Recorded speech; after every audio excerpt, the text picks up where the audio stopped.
Dr. Mehul Mehta.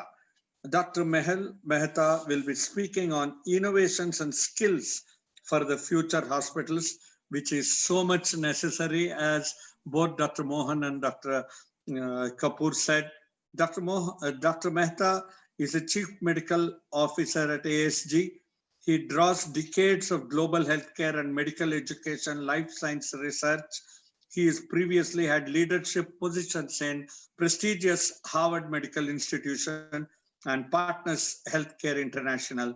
And he always is very passionate about the skill and also the manpower appropriate usefulness through innovation. If you see what's happened with the pandemic, every sector of the world is impacted, right? And every one of these sectors, the core element that's being impacted is through healthcare.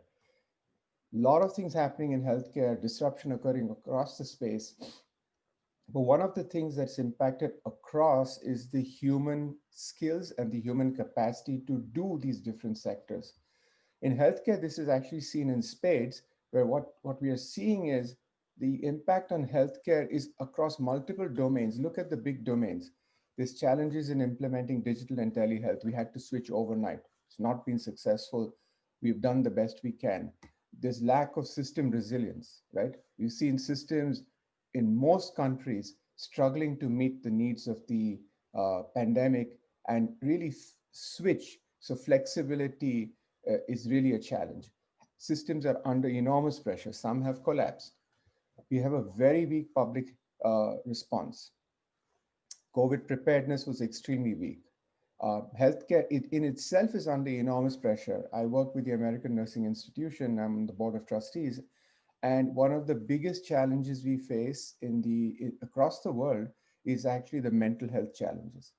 And then, innovation, and I think many people talked about it, the Air Marshal talked about it, that innovation and rapid discovery is what all countries need. And in the absence of doing that, countries and regions have not been able to prepare and have not been able to step up to the challenge of the pandemic. Now, if you look at majority, of course, there are other things like funding and supply chains breaking down, but for the healthcare system, which by the way impacts virtually every other sector of industry, each one of these are dependent on human capacity and human resources to manage, right? So for healthcare in itself, we need to come to a situation where all the elements align with the education has to align with the care delivery. What we are seeing is, as Dr. Mohan Chellappa mentioned, a lot of healthcare is switching and was switching pre-pandemic, and that switch has just accelerated post-pandemic in all these areas. Has education kept up? That's the big question. And if you see, a lot of these pieces have been done, but a lot of these pieces are still lacking. Is the workforce ready? Are the skills there? And a lot of promise that we are putting on this switch is both in our education system, which will take time to change, in is trying to shift skills, but really focusing on this thing we are calling AI. And how is AI going to really drive and change these transformations? And how is the workforce going to suddenly adopt AI? So if we take that hypothesis, and that's the sort of thesis we are going in, that one of the ways we are going to make this rapid switch and transformation is really drive it with AI. I just wanted to use this time to set the stage for a discussion on what does it mean to drive it by AI? It's not that simple. And while we think AI is a panacea for everything, let's actually put it in the Indian context so you can actually get a better understanding of what I'm talking. So this particular slide is taken from Niti Aayog. This is the Indian government's framework for AI across India. Okay, so India is trying to focus on all the three AI technologies, the main ones, computer vision, audio processing, natural language processing, knowledge representation, machine learning, in order to drive it across these three factors. How do you know? How do you sense it? Put it in medical parlance, how do you diagnose it? How do you comprehend? How do you make decisions? And how do you take clinical decisions? I'm framing this in the medical context, right? Okay. Now, they want to actually use this to really drive, or we want to use this in India to drive all these changes. And I framed it again in the medical context.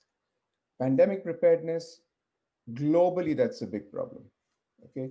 Quality and patient safety, diagnosis, screening, clinical decision support, education, research. Having said that, we have a lot of questions. How can this occur? So if one believes that a workforce can be switched by actually, and you can address these problems by bringing more technology and more AI, it's not that simple. A lot of things have to be addressed. Data has to be curated, protection has to occur, data fidelity has to occur, data sets have to be valid before you can use machines and artificial intelligence to really augment human capacity and skill shift, reskill, and skill augment really transform healthcare. Okay. There's also this phenomenal increase in data that's going to go to zettabytes. The question is all that data valid? And how much of this data relates to India, which is a big question. Do we have enough of national data that will help us do this if this is going to be the future of the workforce to adapt to what the post-pandemic world will be? So I'm raising a number of questions here. And one thing that I have been in particularly interested in is to try and explain that all AI systems are not the same. We start out here. Currently, we are here, human driven decisions. But as you go through these different AI systems, and I don't want to go into the technology and the technical elements of it, we must realize that as we go into what we are calling true AI, things move to the right. These true AI systems actually move decision making away from human decisions to much more complex decisions. Neural networks actually learn by themselves. And when we think of the promise of neural networks, which is explosive, and I think Dr. Chellappa showed some slides from Hopkins, this has been an area of my particular research and examination at the Harvard Global Health Institute. Can neural networks, can AI really transform healthcare? And this issue and question has really exploded in the post-pandemic world. This space is complicated because now machines are making decisions, and decision making has transformed, has moved, if you will, from humans to machines. What does that mean for the workforce? What does that mean for responsibility, for liability? What does that mean for mistakes? What does that mean to make sure these systems work at scale and work resiliently? Those are all the open questions. So has this really occurred in India? There's a previous person who asked a question to Dr. Chellappa. Have you seen this in India? I want to show you a case in India that I studied. It's in Bangalore. This is cervical cancer. And again, this goes to show you how education fits in. There's a high prevalence in India of undiagnosed cases of cervical cancer, much higher than the rest of the world. And we don't have enough cytopathologists. We don't have enough the methodology to acquire tissue, poor acquisition, poor staining. So these people brilliantly built this entire system. They built a system where staining occurs, digitization occurs, and diagnosis occurs.